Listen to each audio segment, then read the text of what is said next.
Americans are fed up with the left versus right narrative. So much so that we're actually rejecting this two-party system. Now, this is usually framed as grievance or dissatisfaction, but I think this actually means we're waking up. If you don't know what I mean yet, stick around and I'll show you. Now, if you're new here, welcome. This last week, I've had an insane amount of growth, and I think it's actually for this specific reason. Americans are tired. We're tired of being pulled into the left versus right narrative about everything. Almost all of our news is filtered through this lens. And because the internet is what it is, and the media ecosystem in general is what it is, we tend to see a lot of polarization. You're either fully right or fully left. But what about those of us kind of in the middle? What about those of us that don't want to tie our identity to a political party? Well, as it turns out, we are increasing in numbers. And I think this is quite possibly the best thing that could happen. I'm going to show you what I mean, but first, check this out. Americans are increasingly rejecting the two major political parties as per new polling. Recent Gallup survey found 45% of U.S. adults identify as political independents in the first year of President Trump's second term in office, surpassing the 43% measured in 2014, 2023, and 2024. The rise in the political independence reflects generational shifts. Younger generations of Americans are continuing to identify as independents at relatively high rates. About 56% of Gen Z adults now call themselves independents, as compared with 47% of millennials in 2012 and 40% of Gen X adults in 1992. When comparing party identification and leanings, about 47% of Americans identified as Democrats or Democratic-leaning independents, whereas 42% identified as Republicans or Republican-leaning independents. So there you have it. Gen Z is actually leading the way in considering themselves independents. Now, why does this matter? What are the stakes? This is the part where I think this gets a little deeper, and this is where I want to go next. So Greg Hurwitz was just on the podcast Trigonometry. He is a best-selling author and screenwriter, and he had something really interesting to say about the rise in radicalization in the U.S. And so what we need to do now, I think, in a very significant way, is to upgrade our reference points. We're stuck with old reference points. We think every activist is John Lewis or Harvey Milk, right? We think that every notion of nationalism is Adolf Hitler. And we have to start, we think every intervention, is it Chamberlain getting off the plane, waving the piece of paper, or is it Vietnam? Well, how about it's neither? How about we're in history in a way that's real? And that the reference points of old that we use to point and blame, well, you have more violence here and you have more violence there. I see this as a mirror image that if we started sitting on a seesaw, bouncing back and forth, finding balance, if the left moves this way, the right moves this way, the left moves this way, the right moves this way. And the voices that will can lift above partisan values to things that are transcendent, which is what I thought Erica Kirk did at Charlie's memorial. Those are the things that are transformational. When we say we're not looking here and here because we're squabbling here, and that's to the delight of, let's say, elements within China who want to see us weakened, elements of Russia want to see us weakened. And it also makes sure that we can't have any sane dialogue around solutions. Because if all we're talking about is, well, is it the left, is it the right, and we're warring ourselves, where we're putting ourselves into war parties, we can't have the discussions with nuance to address the real issue. Well, I totally see what you're saying. I agreed with literally every word you said until that very moment. And I really don't agree with you on that, because in order to solve any problem, you have to identify what's actually happening. So if it is something that is happening across the political spectrum, and it's this mutual radicalization you're talking about, that's one problem.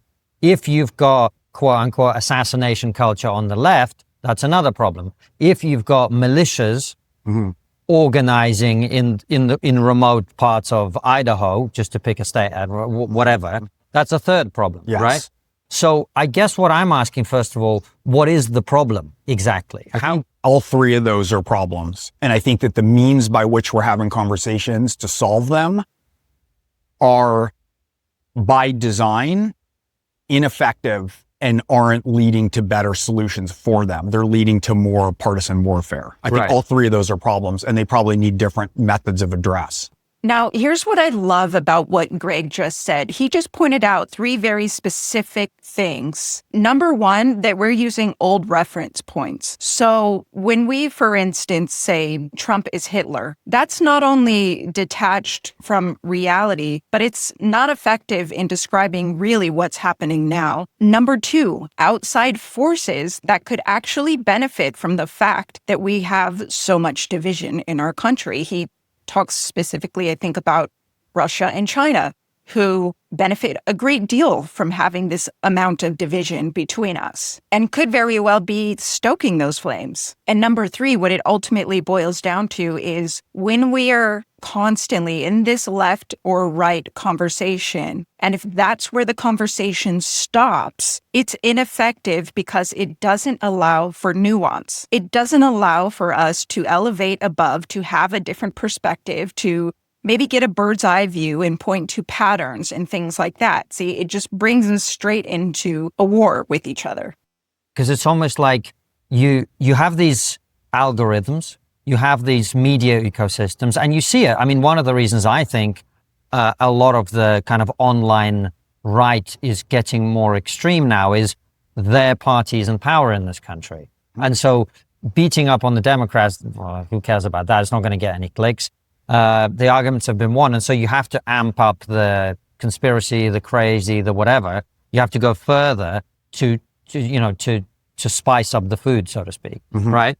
And you have a tilt of psychopaths who are moving. When you have a certain group that's in power with a different set of rights, let's say with rapid onset gender dysphoria, where there's something, you start to see a migration of dark tetrad types to that. So you see this movement wherever power is, because if you're a dark tetrad player, you go where there's power, and then you have grift that you can manipulate people and get closer to power. And so we have seen a gravitation to that with ascendant conservatism, ascendant republicanism, that a lot of bad faith players are moving over that way. Now, that's another really interesting point. This is a little bit off topic, but I do want to spend a little bit of time on that because I think he points to something really interesting that is actually getting conflated in these left versus right conversations. When he talks about dark tetrad, I'm going to actually go over and show you what that means. Okay, so the dark tetrad is a psychology concept describing 4 negative personality traits: narcissism, Machiavellianism, psychopathy, and sadism. These traits involve manipulation, lack of empathy, grandiosity, and callousness, often leading to harmful behavior like exploitation, deception, and aggression, though they exist on a spectrum in individuals. So why does this even matter? Well, if you're talking about the stakes of attaching your identity to a political party, this would be a huge blind spot. Once you can detach your identity from a political party, and that doesn't mean that you can't belong to a political party, you're just detaching your identity from it, then I think you can see a bit clearer. Because ultimately, what I think Greg was pointing out really well was that when we're kind of warring with each other down here with our neighbors and our family, and they're the enemy, and it's this left versus right constant narrative, we are missing the opportunity to transcend up here and look at all of the other players that might actually be involved in all of this. So in other words, we're missing the whole picture when we allow ourselves to be stuck down here.